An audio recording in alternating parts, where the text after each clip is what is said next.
Gary Williams here. Some friends of mine are making a difference in the community, and one of the ways they're doing that is helping to sponsor this podcast. Petrocelli Homes Realty Group is a boutique brokerage service located in downtown Niles. They offer a personal and intentional touch to the home buying and selling market. They take the time to learn each client's story, much like this podcast, because to them, the first step in linking buyers to the home of their dreams starts with understanding and a great deal of trust.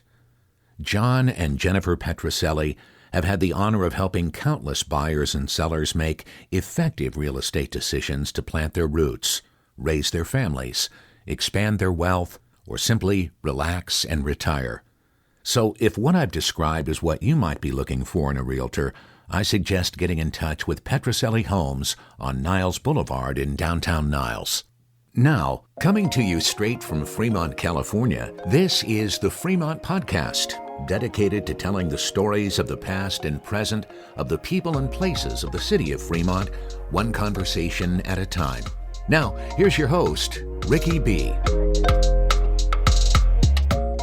Hello, Fremont. You are listening to episode number 14. Let me just tell you that this week has been spectacular. You have been amazing. We just ended our very first giveaway that we have offered on the Fremont Podcast here, and you guys were amazing. So many of you followed all the steps that we gave you, liking Keith Westra Photography, liking the Fremont Podcast Instagram account, and then answering the question from episode 13 about where Keith went and taught the kids in a fly fishing destination how to make paper airplanes. And you guys were fantastic. You guys sent in your answers.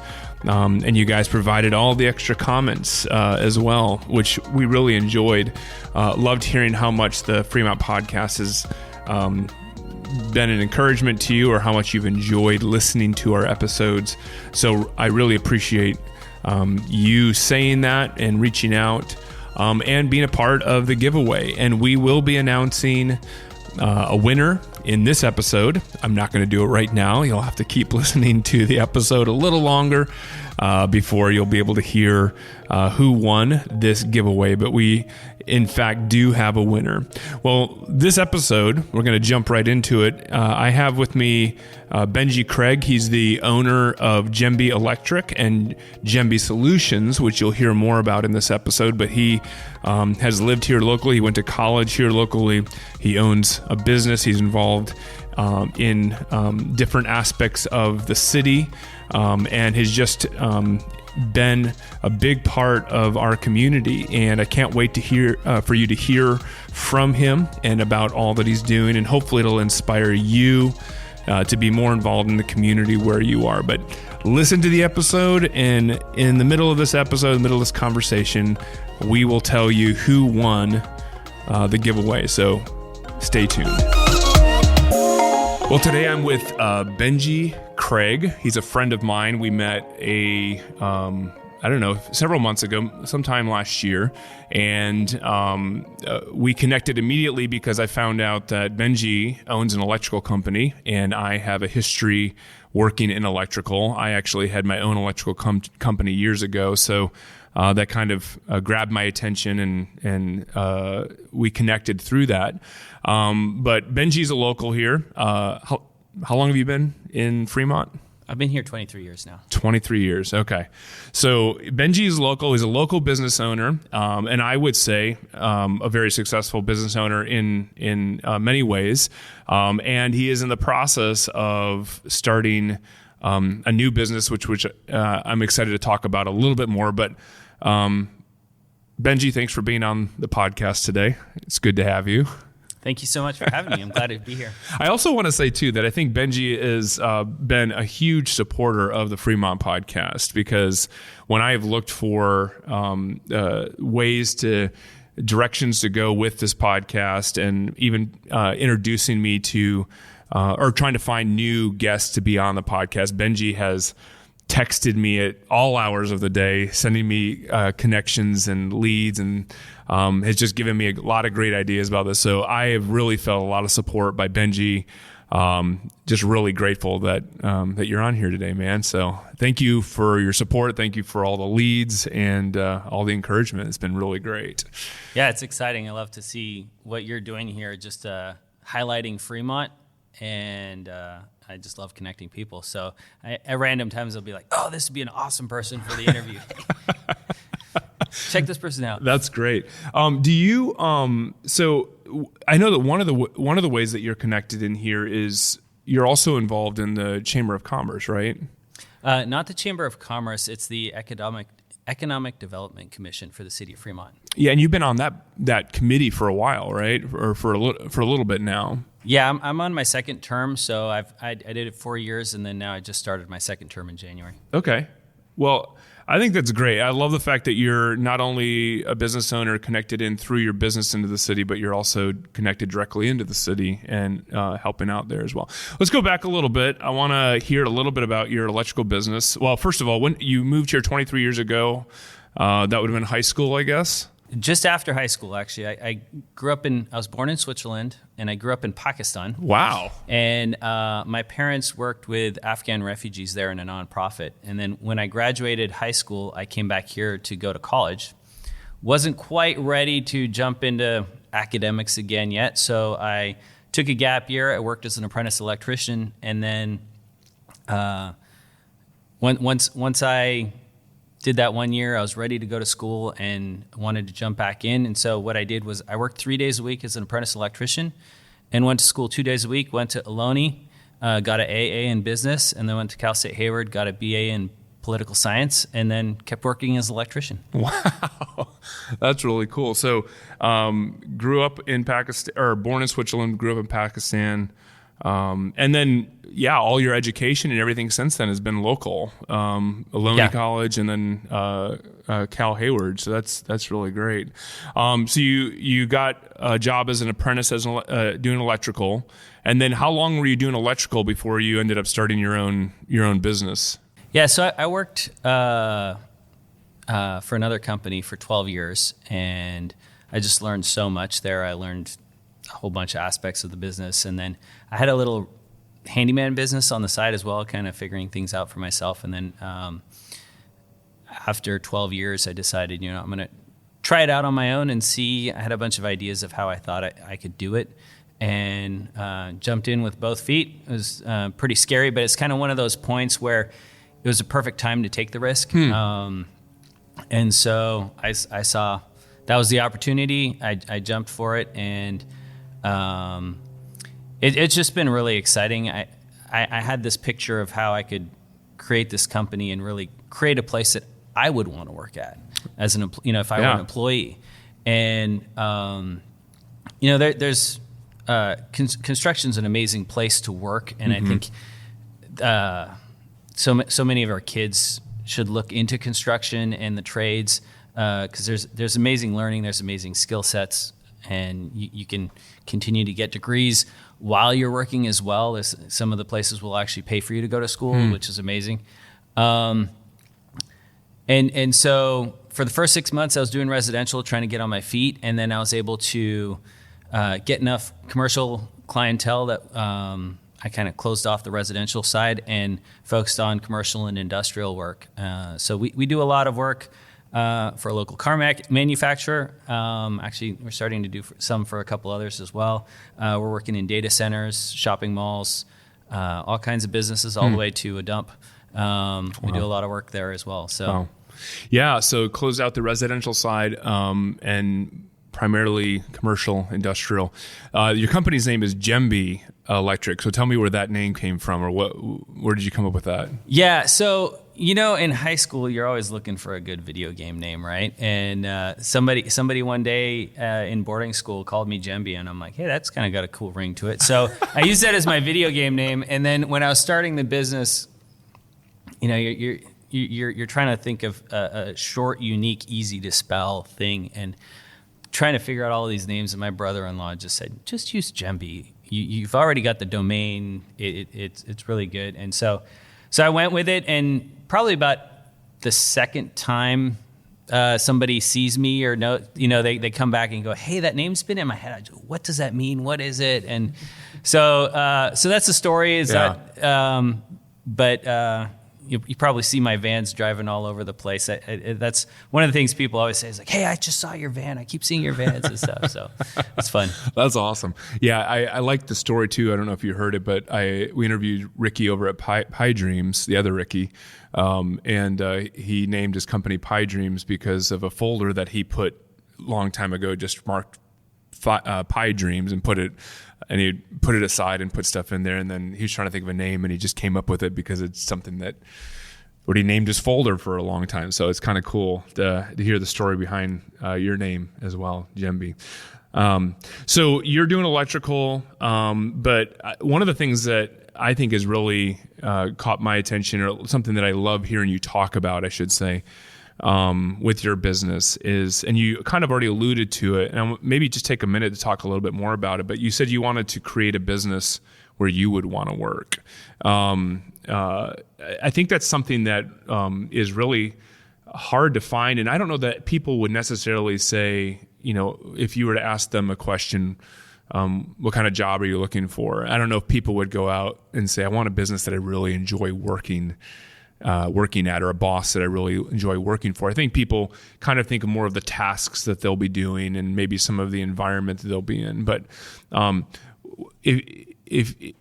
you feel, and this might be a little bit more of an awkward question, but do you feel that you've been able to create a business that you would want to work for, and how? And if so, how so? Yeah, I think so. I mean, starting out the business, looking at the purpose of, okay, why did I start the business? I was looking at it, and I wanted to help my employees and my customers achieve their dreams. And then, so the vision of that is cities and people are empowered. And so my mission is to build lasting relationships. And so out of that, kind of with that focus, it's like, okay, I'm going to build a electrical company that really is a learning company, right? We're teaching and building and equipping people all the time. And I mean, if you look at the workforce today, I mean, we've got the great resignation going on. So I think there's so many people out there that are done with where they're working at, how they're being treated, how things are going. And but looking at my business, I really feel that we've got everybody's engaged in the business, right? That the average, I think it's like only 33% of people in America are engaged in their work, right? And then you've got a group that are disengaged, and then you've got people who are actually actively disengaged, right? And so there's so much more room for improvement of how people can be engaged at work. And I mean, a couple of the things, just your workplace has to be a safe place to be at. People have to want to come to work. And so how are you creating the culture at work to where, I've had people say, man, I'm so glad at work because, there's a lot of other things going on in my life right now. And this is kind of a space that I can recharge when I go back and step into what's happening in my life. And, this concept that just leave your personality at the door and just work, be a widget at work, that doesn't work. So how can you really build the whole person at work, right? And so in our monthly safety trainings, we actually teach on personal finance. Other things that we do, we teach a lot about how to deal with personal conflict, have difficult conversations with people, and those are all skills that you can take home with you as well. And this is just stuff that you're doing for your everyday employees. This isn't just like leadership team. This is everybody on this. This is everybody. Wow. Yeah. And wow. Then, we have at our safety meetings, if somebody learned something by doing a mistake, something happened and went wrong, we'll ask them if they'd be comfortable teaching it to the rest of the class. Or the rest of the group. And so it's not to point you out, but hey, this is what I learned out of it, and I want you guys to learn as well. And you learn from your mistakes, and then you learn even more by teaching somebody else. Yeah. And what that ends up being for a lot of them is like speech 101 as well, right? Learning how to do public speaking. And, I had one of the guys told me, because he's now in a position that he's talking to CEOs of businesses or project managers, and he's presenting like what work needs to be done, things like that. And he's like, yeah, those having to stand up in front of all of the other electricians and teach on these things help give me the confidence to be able to do what I'm doing now. That's awesome. And it's slowly building each person up.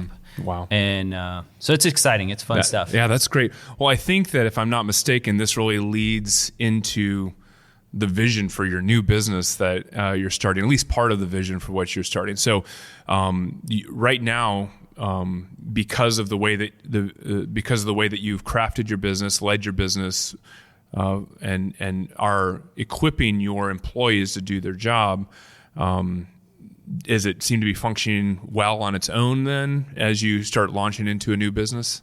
Yeah, so it's actually fully running on its own. We've developed and equipped a team that is running it, and so which is really exciting to see. Just we've been able to build people that can run the whole business. That's right. It's like the next generation.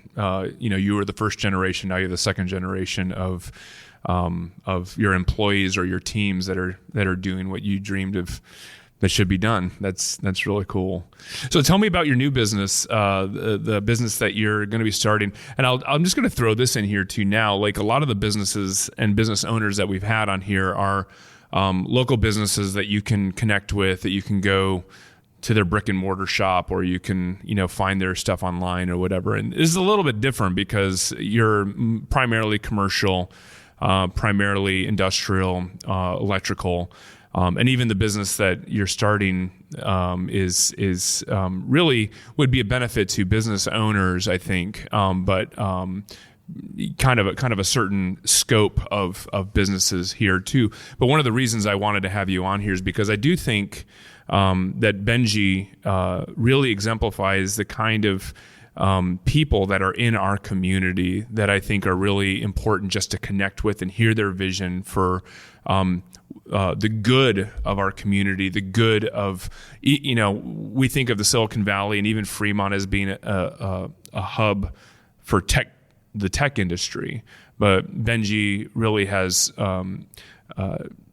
kind of really bought into the vision for the construction industry and has really proved that it can be good and successful and sustainable here in this area. And so I just think this is a really exciting thing to hear, exciting thing to envision. So tell me about your next business. What is the business that you're working on right now? So the next business is, the name of it is Jemby Solutions, and there's two pieces to it, but overall, the goal is to help companies thrive. And so kind of looking at the things that I learned in starting and running my electrical business over the last 10 years, and then coming alongside some other organizations and businesses, helping them start. We want to be able to come alongside other businesses and help them thrive in focusing on their purpose, mission, vision, and also creating healthy cultures for the people there. There's the construction industry can be quite an unhealthy culture, very kind of top down, and find your place in the pecking order and things like that. And so we've been able to create a very different culture in our electrical company, and I think we can do that in other businesses. And I want to be able to help people as they're trying to help their companies thrive and really focus on what they need to be doing, and helping them build teams. And there's a second part of this as well, which is there is a project management software that we're working on developing to really help construction companies through just coordinating all of the different pieces of projects. So I saw it as one of the biggest pains in my business, and I was looking for a software for about 8 years. And then I finally gave up and said, you know what, I'm doing it on my own. We're just gonna make something ourselves, because I'm done with having like 6 or 7 different pieces of software that we're always trying to keep up to date, and not having everything in one place. So the name of that software is going to be Jazzbo, which is actually my wife's nickname growing up. Jemby and Jazzbo. Jemby and Jazzbo, yeah. So my kids don't have the best nicknames yet for their stuff, so we'll have to give it some time before I use those. And so in that software, we're actually looking for early adopters to come alongside us and start using it. And we've been using it for about 4.5 years inside our business, and we're getting it to a place that we're bringing on some other people to start using it. And nice. So yeah, that's exciting. But that is also part of helping companies thrive. Right. So that's kind of the bigger picture of it. Well, so if somebody was listening to this and they are a business owner and they wanted to get in touch with you about possibly using this or being a guinea pig for trying this out, like how would they get a hold of you? Like, is there an email address or something like that? I'm sure we can drop that into the show notes at the end here too. Yeah, we'll put stuff on the show notes. I'm actually working on the website stuff right now. That's what I was doing right before here, kind of doing the script and all of that stuff. So bcraig@jemby.solutions is one way you can get a hold of me. Yeah, that's great. Yeah, we'll put it in the show notes. You gave me a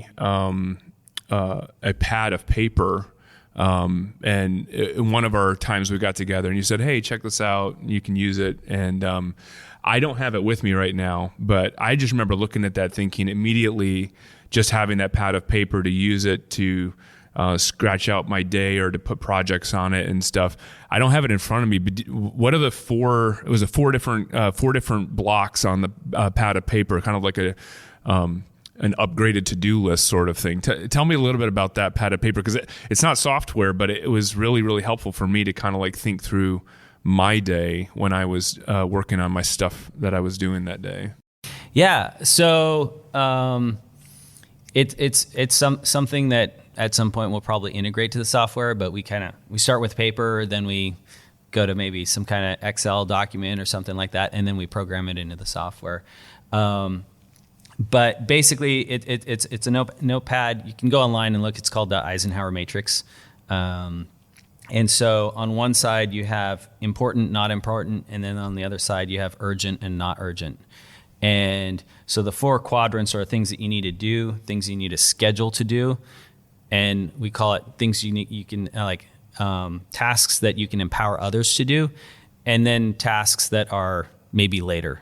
So for me, when I write down my task list for the day, it can become really long and overwhelming, and then I end up going for the things that probably should be done later.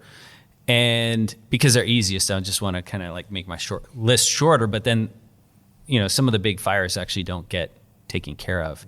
And so by prioritizing it and finding out the things, the quadrant that is urgent but not important, those are basically things that they aren't things that only you can do. So empowering other people to do those things and how and we use the word empower others to do, because we want you looking at your task list going, okay, what things can I help train and equip other people to do? Not just hand off, but build them up to do. Because a little bit of investment from you now can create such great rewards over time by them being able to do them. That's awesome. Then the next quadrant would be things that are important but not urgent. And those are things that you need to schedule. And those are all, most of the time, those are things that are actually going to improve your business, or like you're building better, right? Then you've got the important and urgent, and those are all the fires you have to do today, and only you can do those things, right? Yeah.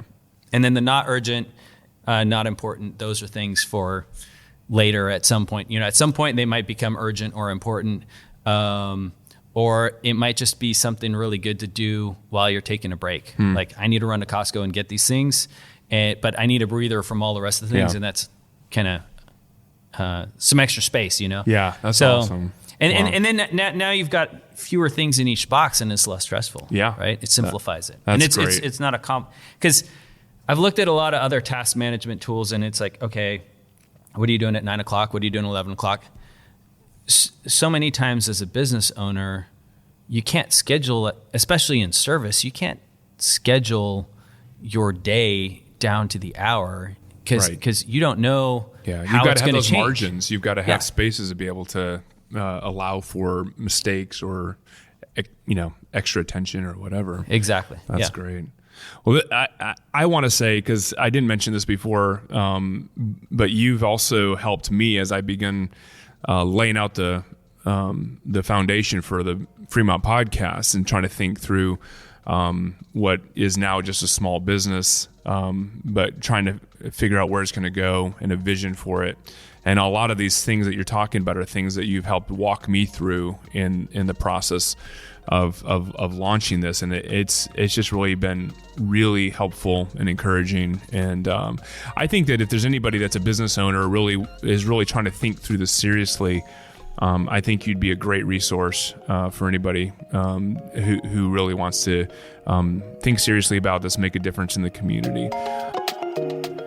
Well, I hope that you are enjoying this conversation as much as I did. There's more of the conversation still ahead, but I wanted to take a moment to tell you the winner of the giveaway from episode number 13 with Keith Westra Photography. Many of you submitted your entries, you followed the Instagram accounts, and you gave your answers, but we have one winner of those who submitted their entries. And the winner of the giveaway with Keith Westra Photography is Rishabh Singhal. Rishabh Singhal, I thank you so much for submitting your entry. You are the winner.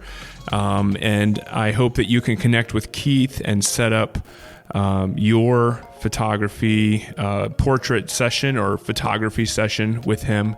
And I can't wait to see your photos posted online. Well, let's get back and finish this conversation with Benjie Craig. Thanks again for all your entries, and good luck to the next one.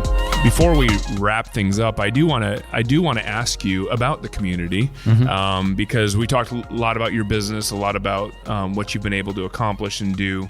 But I also know just from our conversations and from your feedback to me about the podcast that you really love Fremont. Oh, I do. I love Fremont. And I love that about you. I love the fact that you're just not into the business for the benefit of yourself, but you really have a heart for the community. You really have a heart to see Fremont thrive. So maybe as we're wrapping things up here, maybe you tell me a little bit about what you love about Fremont the most. Maybe a memory that you have here, or something that really stands out to you as being just a significant thing. What draws you back to Fremont? What keeps you engaged in this community? Yeah, well, I think there's multiple things. I think one, the weather's amazing here. I mean, exactly. I think Fremont has the best weather in the world. It's just incredible. I love traveling places, but the weather's great here, and the people are amazing. I mean, just the amazing, just diversity of cultures, and that also makes for amazing restaurants as well. So I love trying new places, and And then, I love the community as well. Like, I've got a son at Blake Howe Elementary, and just the community that is there is so amazing. Every event that the boosters put on there is just like hundreds of people are showing up. Like, the end of last year, as COVID, we were all doing remote school, but then we created this kind of drive-through thing for the end of school, and it was all COVID safe. They got stuff in the car, and they were given like marshmallows to throw into a bear's mouth out of the car, right? Like, all the kids couldn't get out of the car, and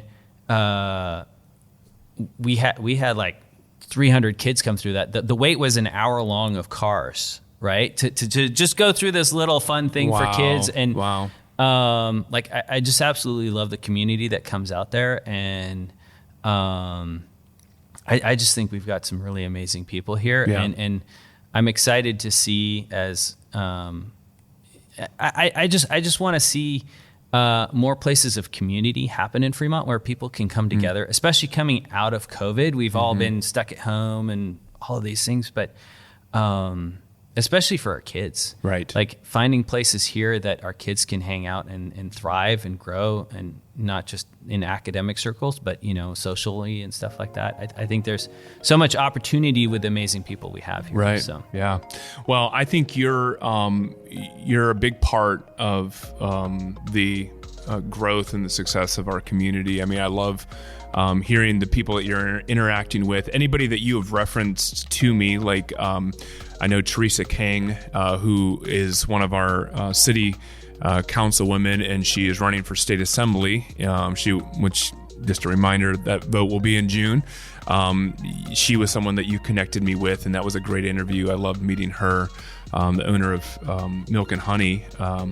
But I just think that you're connected in with so many different people on so many different levels that you by yourself are helping make Fremont a better community. And I think that the more that you're doing by helping businesses be successful in what they're doing, I think it's only just going to make it better. So I really appreciate all that you're doing.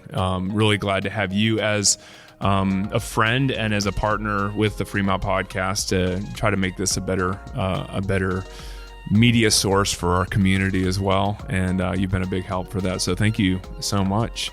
If you look down the road, say 5 years from now, what do you hope to see Fremont grow in and do better? I think it's community spaces. Places for our kids to hang out, places for us to hang out. I mean, we're hanging out here at Devout Coffee. This is awesome. There's more places that we can have to gather and do things together. And so I'm looking forward to seeing those things come. I think we need people to dream and come up with some really cool things that we can have in Fremont. We end up going to other places to do fun things a lot of times. And so I think there's so much potential to be able to do that community stuff here. And so I'd love to see more of that happen over the next 5 years. That's awesome. Well, thank you for being on the podcast, Benjie, and thank you for all that you're doing in Fremont. You're a good friend, and it's a joy to know you. Thanks for having me. You've been listening to the Fremont Podcast. Be sure to subscribe wherever it is that you listen so you don't miss an episode. And if you're so inclined, leave a kind review so that others can find the podcast. To stay connected with us, you can find links to our social media and other content at thefremontpodcast.com. This episode was hosted, edited, and produced by Ricky B. Music provided through Soundstripe.com. I'm Gary Williams. Join us next week on the Fremont Podcast. Muggins Media.